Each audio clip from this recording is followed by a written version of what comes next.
நம்ம சேனல் தொடர்ந்தாப்புல நீங்கள் வீடியோக்குள்ளே பார்க்க நினச்சிக்கிறது நம்ம சேனலை சப்ஸ்கிரைப் பண்ணுங்கள் கீழே பெல் சிம்பல் இருக்கும் அதையே கிளிக் பண்ணுங்கள்.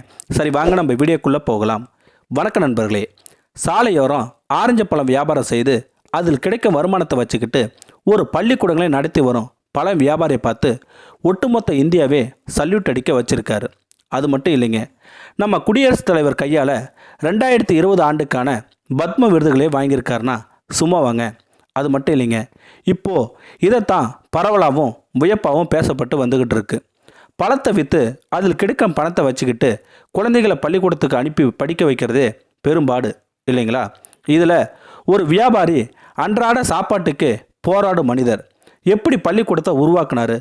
அப்படி பார்க்கும்போது ஒரு வியப்பாக இருக்குது இல்லைங்களா? அது மட்டும் இல்லைங்க, இந்த மனிதருக்கு சொந்தமாக ஒரு வீடு கூட கிடையாதான்.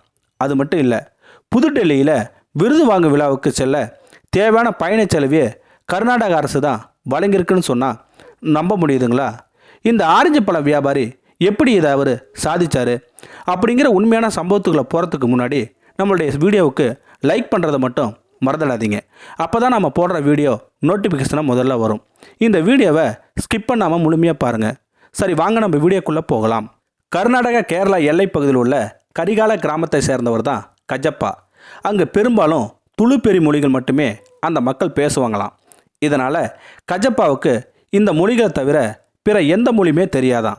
ஏன்னா மலைக்கு கூட பள்ளிக்கூடத்து பக்கம் ஒதுங்கினதே கிடையாதான் கஜப்பா. இதை பற்றி வருந்ததே கிடையாது கஜப்பாவுக்கு.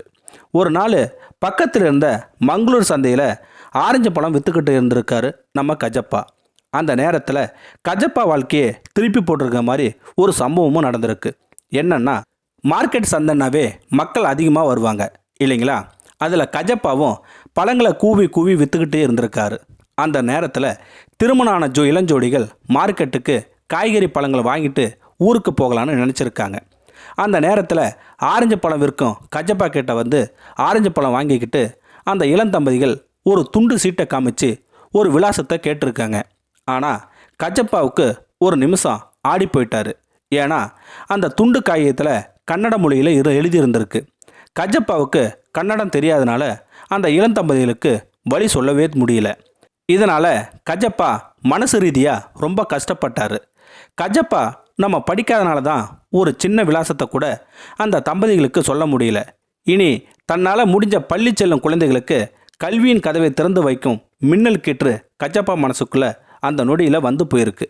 இதனால் வழக்கமாக அவர் வேலை செய்யும் துவகா ஜம் மஸ்தி கமிட்டி உறுப்பினர்கிட்ட இன்றைக்கி மார்க்கெட்டில் நடந்த சம்பவத்தை பற்றி சொன்னது இல்லாமல் தனது ஆசைகளையும் கஜப்பா நண்பர்கள்கிட்ட சொல்லியிருக்காரு.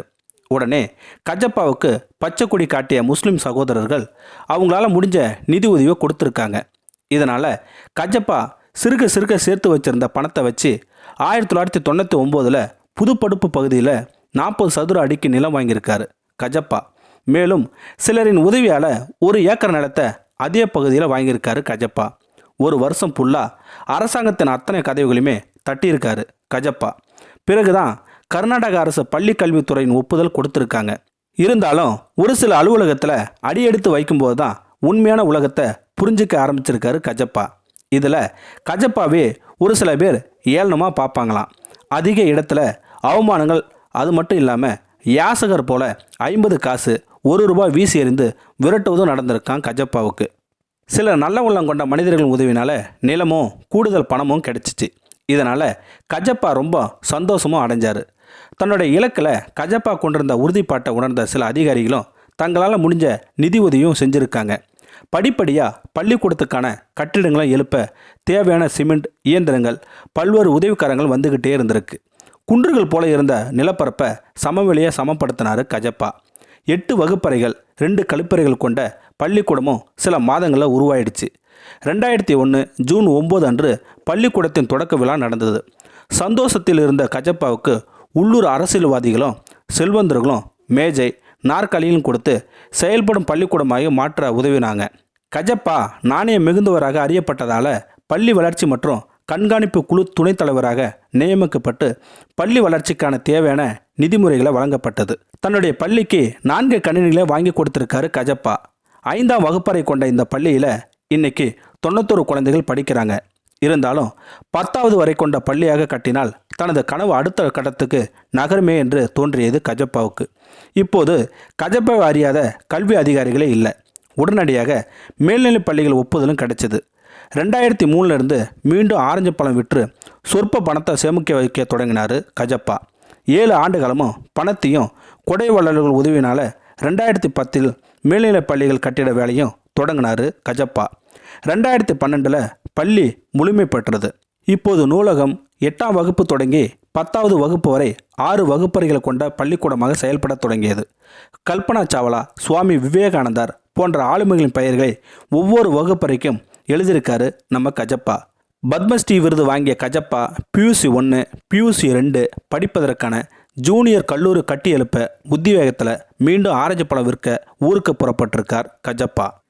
சாதாரண பழம் வியாபாரி நினைக்காம தன்னுடைய இலக்கை அடைஞ்ச கஜப்பாவுக்கு நம்முடைய சேனல் சார்பாக வாழ்த்துக்கள் சொல்லிக்கலாம். இந்த வீடியோ உங்களுக்கு பிடிச்சிருந்தா கமெண்ட் பாக்ஸில் கமெண்ட் பண்ணுங்கள், கூட உங்கள் ஃப்ரெண்ட்ஸுக்கு ஷேர் பண்ணுங்கள். இதுவரை நம்ம சேனலை சப்ஸ்கிரைப் பண்ணாதுங்க, சப்ஸ்கிரைப் பண்ணுங்கள். கீழே பெல் சிம்பல் இருக்கும், அதையும் கிளிக் பண்ணுங்கள். தேங்க்யூ ஃபார் வாட்சிங்.